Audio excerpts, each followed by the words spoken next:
Hello बच्चों, कैसे हैं आप लोग। आशा करती हूँ कि आप सभी अच्छे होंगे। बच्चों, शुरू करते हैं आज का अध्याय। घर। प्रस्तुत पाठ में लेखक ने घर की महत्ता पर प्रकाश डाला है। इसमें बताया गया है जिस घर में ईर्ष्या, द्वेष, अविश्वास, कलह, निंदा, अत्याचार, कुमंत्रणा का साम्राज्य होता है, वह घर शमशान या काल कोठरी के समान होता है। और जिस घर के सदस्यों के बीच प्रेम, विश्वास, पारस्परिक सम्मान की भावना, मेल जोल और सामूहिकता की भावना होती है, वही घर श्रेष्ठ होता है। वहाँ किसी भी प्रकार की समस्या या दुख नहीं होता।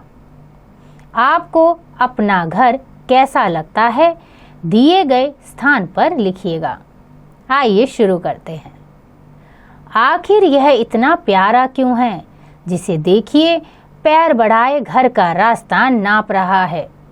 जब घर से दफ्तर जाना पड़ता है तो जल्दी जल्दी करते हुए भी देर हो जाती है, मगर न जाने क्यों बड़े साहब इतनी देर तक ऑफिस में डटे रहते हैं। देखिए 5 बजने ही वाले हैं, लेकिन यह फाइल मंगवा रहे हैं। इन्हें क्या है, 5 मिनट में फर से घर जा पहुंचेंगे। मोटर जो है ना, और हमें कोस भर जाना है। घर पहुंचने में कितनी देर हो जाएगी। अरे भाई मजदूर, हाथ मुंह होकर चिलम संभाले, अभी से कहाँ जाने को तैयार हो गए। ऐसे ही मजदूरी की जाती है। बड़े अनोखे बेलदार हो। क्या घर जाने के लिए मजदूरी दी जाती है? और यह क्या लड़कों, मैं तो पढ़ा रहा हूँ ना। घंटी बज गई तो क्या, दंत और मूर्धन्य अक्षर मेरे पेट में कब्र बनाएंगे। जो किताब बंद कर दरवाजे की ओर नज़र डालने लगे, घर 5 मिनट देर से पहुँचे तो क्या। यह लीजिए जो कुछ है, घर ले जा रहे हैं। टेबल, कुर्सी, चारपाई, कंघा, शीशा, आटा, दाल, नमक, मिर्च, घी, तेल, गुड़, शक्कर, लोटा, थाली, पान, तंबाकू, कपड़ा लत्ता, सब कुछ घर में जाएगा। बाजार में लाखों चीज़ें हैं और लाखों औरत मर्द बाजार कर रहे हैं, पर वे सब घर में समा जाएंगे। और फिर दिल लगी यह कि सब घर का ही रोना रो रहे हैं। लड़की की शादी है तो घर अच्छा चाहिए, वर की तो बात ही नहीं। लड़की अच्छे घर ब्याही जाए, इसी की तलाश है। घर चाहिए घर। तीसरे चौथे तल्ले पर किराए की अंधेरी कोठरी है तो घर है। 2-4 टेढ़े मेढ़े डंडे पत्तों और फूस से ढक दिए गए हैं, फिर भी घर है। जेल खाना भी बड़ा घर है, और 3.5 हाथ का घर तो सबका घर है। जिसके लिए कबीर साहब ने कहा है, कहा चुनावे मेड़ियाँ लांबी भीत उसारी, घर तो 3.5 हाथ, घरी तो 3.25। शहर इसलिए शहर है कि उसमें घर है, गांव इसलिए गांव है कि उसमें घर है। घर छोड़ना दुनिया छोड़ना है, और दुनिया में रहना यानी घर में रहना है। बसाना है तो घर, उजाड़ना है तो घर। आबादी भी घर में, बर्बादी भी घर में।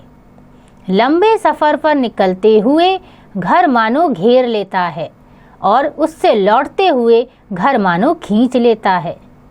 फूल की तरह सुबह को घर खेलते हैं, और संदूक की तरह रात में बंद हो जाते हैं। आराम है तो घर में, बीमार हैं तो घर में, रोजगार करते हैं तो घर के लिए, बाहर दौड़ते हैं तो घर के लिए। आदमी की पहचान भी घर है। पति है तो घर वाला है, स्त्री है तो घर वाली है। तबीयत खराब है तो घर में, और नाराज हैं तो घर के लोग। चर्चा चलती है, घर घर निंदा होती है, तो घर घर पूछते हैं तुम्हारा घर कहाँ है। कहते हैं अब तो घर कर लो। निठल्ले हैं तो घर बैठे हैं, कामकाजी हैं तो घर भरने में लगे हैं। लोगों को घर बार से फुर्सत नहीं मिलती, फिर जितना बड़ा घर उतनी बड़ी बातें। अपने घर की कौन कहेगा? घर तो बांधता ही है, लेकिन घर से सब बंधे रहते हैं। घर की फूट बुरी होती है और घर फोड़ने की बात अच्छी नहीं होती। फिर भी घर फूंककर तमाशा देखने वाले भी घर में रहते हैं। ऐसा है यह घर। मालूम नहीं सबसे पहला घर किसने बनाया था और क्यों बनाया था। धूप, सर्दी और हवा पानी से बचने के लिए बनाया होगा। मैं तो समझता हूँ घर बनाने वाला वह पहला आदमी स्वर्ग और नर्क दोनों देखकर इस दुनिया में आया होगा, मगर शायद ऐसा भी नहीं। घर बना तो स्वर्ग भी बन गया और घर बिगड़ा तो नरक भी बन गया। प्यार, दुलार, एकता और संगठन है तो घर स्वर्ग है। वैर, अविचार, फूट और झगड़ा है तो घर नरक है। घर और बाहर दो अलग चीज़ें हैं। दफ्तर की कुर्सी और घर की चारपाई में बड़ा अंतर है। साहब से बात करने और बीवी से बतियाने में बड़ा भेद है। बाहर की दृष्टि घर में आकर बदल जाती है। बाहर की बेहयाई घर में लाज बनकर बैठ जाती है। बाहर की गुलामी घर में स्वामित्व करती है। बाहर का नशा घर में आकर उतरता है। बाहर का सब कुछ भी कुछ नहीं, घर का कुछ नहीं भी सब कुछ। आप क्यों कहेंगे कि आपके घर में क्या है और क्या हो रहा है? घर का भेदी लंका ढाए। फकीर चिल्लाता है, ना घर तेरा ना घर मेरा, चिड़िया रैन बसेरा रे, चिल्लाया करे। यह रैन बसेरा ही सारी दुनिया का घर है। ऐसे घर का भेद कितना भारी होगा। दीवार से दीवार, छत से छत और दरवाजे से दरवाज़ा भिड़ा है। सब कुछ दिखाई देता है और सब कुछ सुनाई पड़ता है। लड़ाई भी होती है, गाने भी गाए जाते हैं, पूजा पाठ भी होता है और खुस खुस फुस फुस भी होती है। सब जानते हैं, सब पहचानते हैं।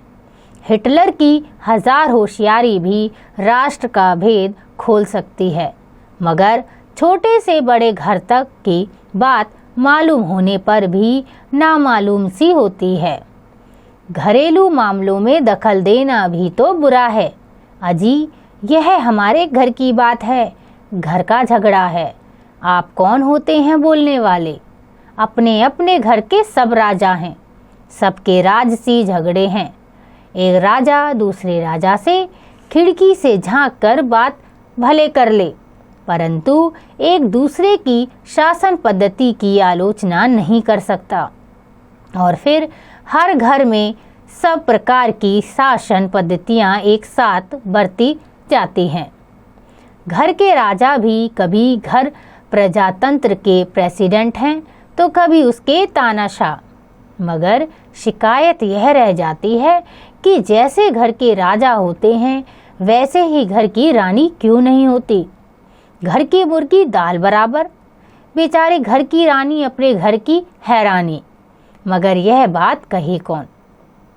घर है, घर में चीज़ें हैं, इंसान हैं, इंसानों की भूख प्यास है, फिर भी घर नहीं है। शरीर है और उसके समस्त अवयव तथा इंद्रियां हैं, किंतु यदि आत्मा नहीं है तो मिट्टी का पुतला ही है।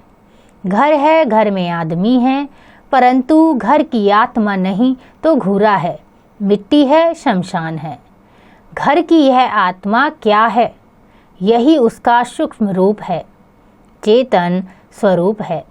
भला आत्मा किसमें नहीं है? पशु भी तो आत्मा रखते हैं।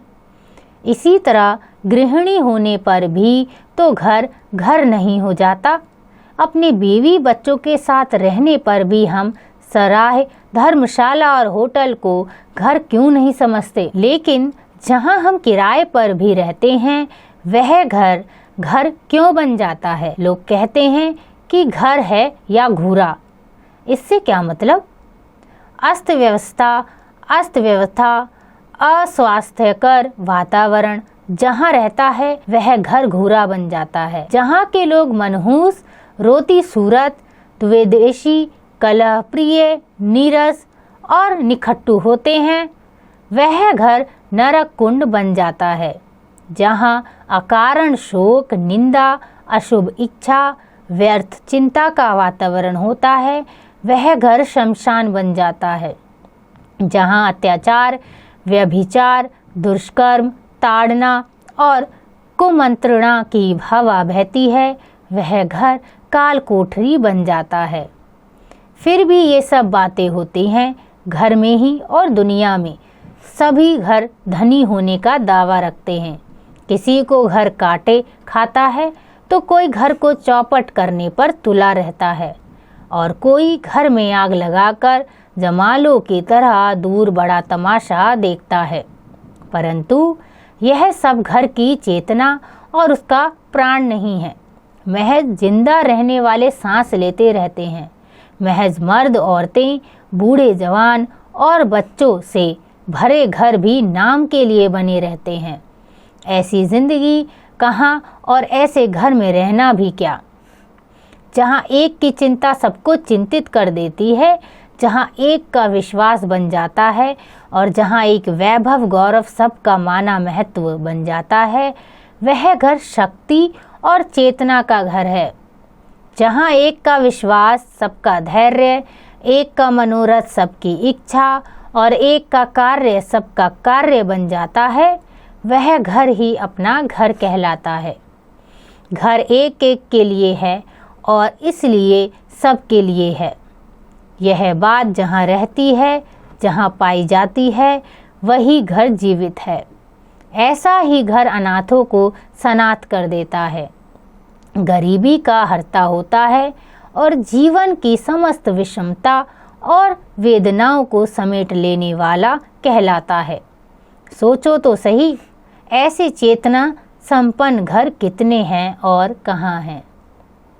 यह पाठ लिखा है पंडित रमाशंकर शुक्ल जी ने। उन्होंने बताया कि घर क्या है, घर क्या होता है। घर वही है जहाँ शांति है, जहाँ झगड़े नहीं, जहाँ लोग आपस में मिलजुल कर रहते हैं। और जहाँ अशांति है, जहाँ लोग मिलजुल कर रहते नहीं हैं, वह घर नहीं काल कोठरी के समान है। हमने सीखा अपने घर से बढ़कर सुख और आराम कहीं नहीं होता है। इसलिए घर कैसा भी हो, हमें उसमें खुश रहना चाहिए। आशा करती हूँ कि आपको यह अध्याय समझ आ गया होगा। इसका अभ्यास आप स्वयं कीजिएगा।